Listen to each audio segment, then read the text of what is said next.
Hello everyone.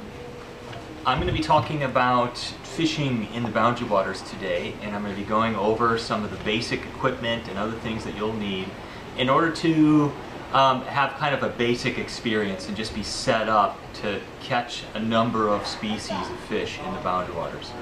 So I'm going to cover the basic equipment, rods and reels first. I'd say the biggest thing that you want to do when you're going fishing in the boundary waters is make sure that you've got at least one fishing rod that meets the following criteria. It should be a 7-foot medium action spinning rod. That's going to be your best bet. You can use that for a lot of different species, and you can switch back and forth through a lot of different presentations and do a lot of stuff with that. If you're going to bring a second rod, I still like the 7-foot length because it allows you to get away from the canoe and present a lot of things, but then go with a lighter presentation. I like to bring 2 fishing rods with me because I can set them both up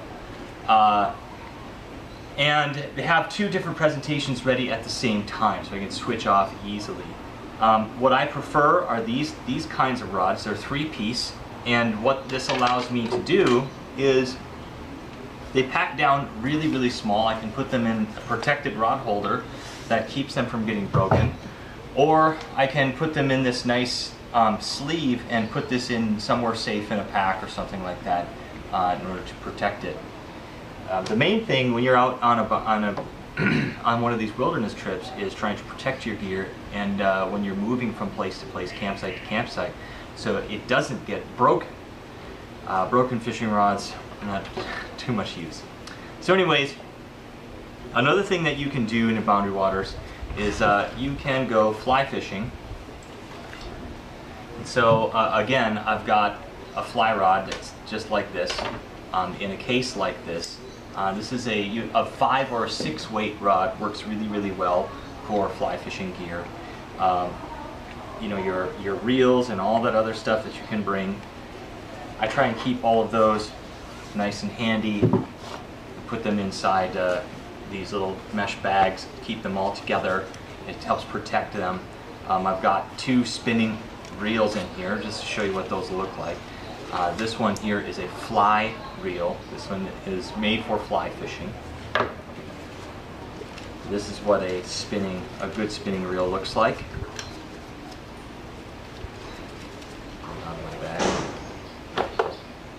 Notice how the handle folds down. This is really important when you're trying to pack things away. This handle tends to take up a lot of space.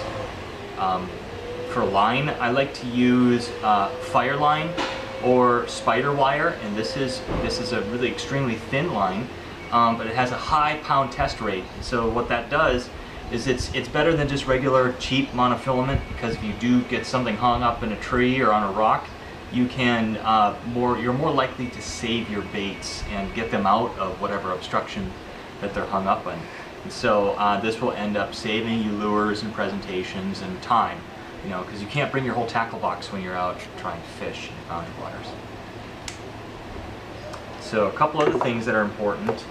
If you only have one rod, you can get a spinning reel with an extra spool. This is really important because you can have one kind of fishing line on this spool, but then you can have another kind of fishing line on this spool, and that allows you to switch back and forth and get you a couple of different kinds of presentations, you know, just depending on what kind of fish you're targeting out there.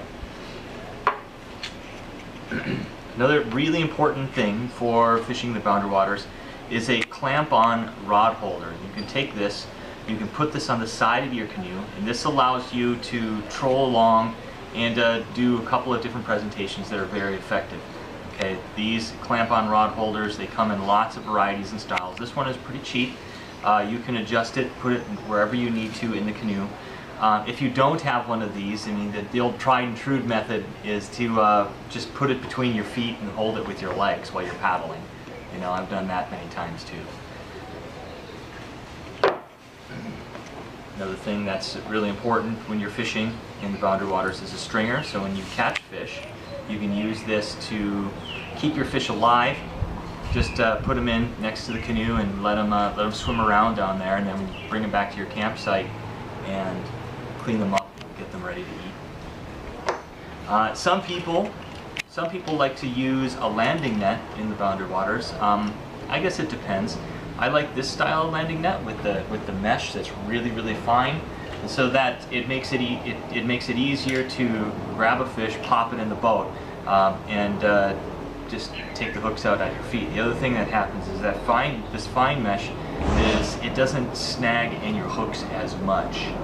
Okay, so landing net like this, I mean, I land most of the fish with just my hands anyways. I don't necessarily would like to use these, but some people just feel more comfortable using a landing net.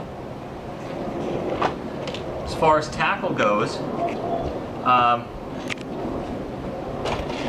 tackle box like this contains just about all the presentations that you would really need to use in the boundary waters, basically. Here's a couple of examples of stuff, and I'll just show these to the camera.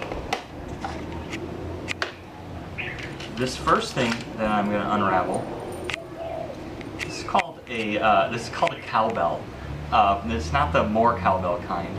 What they do is, in trout lakes, you can put this ahead of a lure and have the lure trailing back, and this one will attract lots of different species, but mainly trout, you know, and they'll come up and hit the lure. So this is a wire leader. There's lots of toothy predators in the boundary waters, and rather than having one of these predators snip off your expensive lures that you're trying to keep, you know, because you don't have a whole bunch, you can use one of these, put it ahead of your lure, and that will maintain the strength of your line. A couple of slip bobbers. Slip bobbers are very high percentage when it comes to presentations in the boundary waters. If you've got live bait, and some slip bobbers, you're probably going to catch fish. This is one of the first types of presentations that I teach when we're in the boundary waters because it is so effective. Another thing that you can bring are these inline spinners, and this one is a live bait presentation. You can take this and troll it behind your canoe in a rod holder, or you can use one of these big heavy sinkers like this and use it to get really down close to the bottom, and use that to fish for certain species that are close to the bottom, like walleyes and things like that. Another really effective bait are these baits here. These are called shad wraps, and the colors that are most effective in the boundary waters are silver, perch color, and gold. Right here. The sizes on your shad wraps. This is going to be this is a number 7. I've got a number 5 here. These are your sizes. They basically, these lips will cause the bait to dive down to about between 6 and 7 feet, and you can use these to troll right along shorelines and other things like that to catch various species.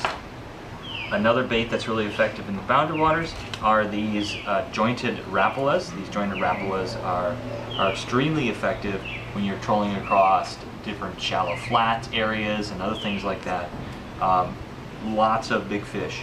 Again, the colors are going to be gold, silver, and perch colors. Those are your best colors in the boundary waters.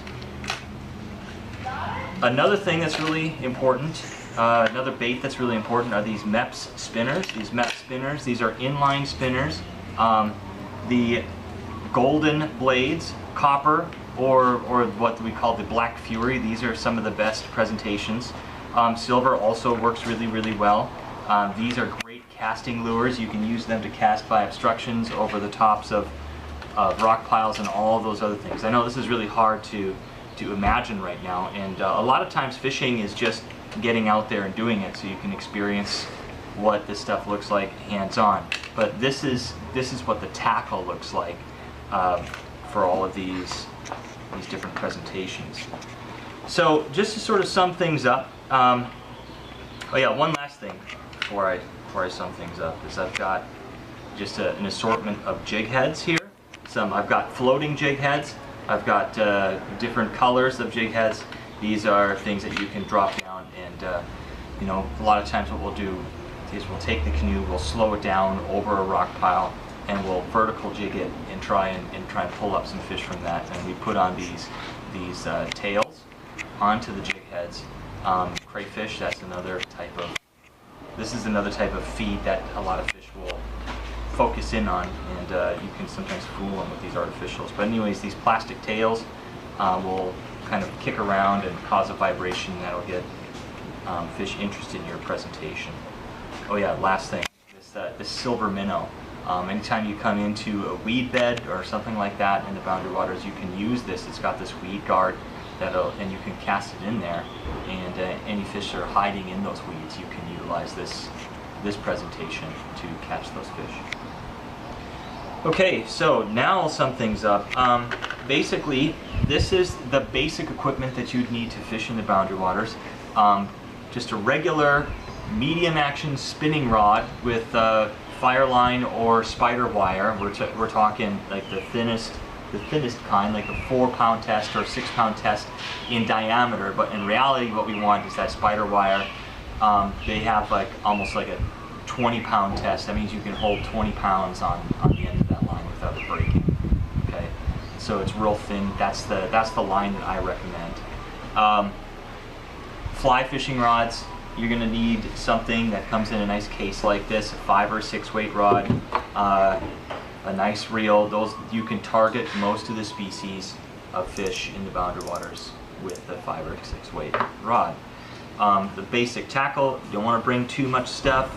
These little egg sinkers, these will allow you to fish all kinds of live bait rigs, just regular hooks and bobbers and jigs that allow you to present live bait. And then there's assorted artificials that you'll need for the boundary waters.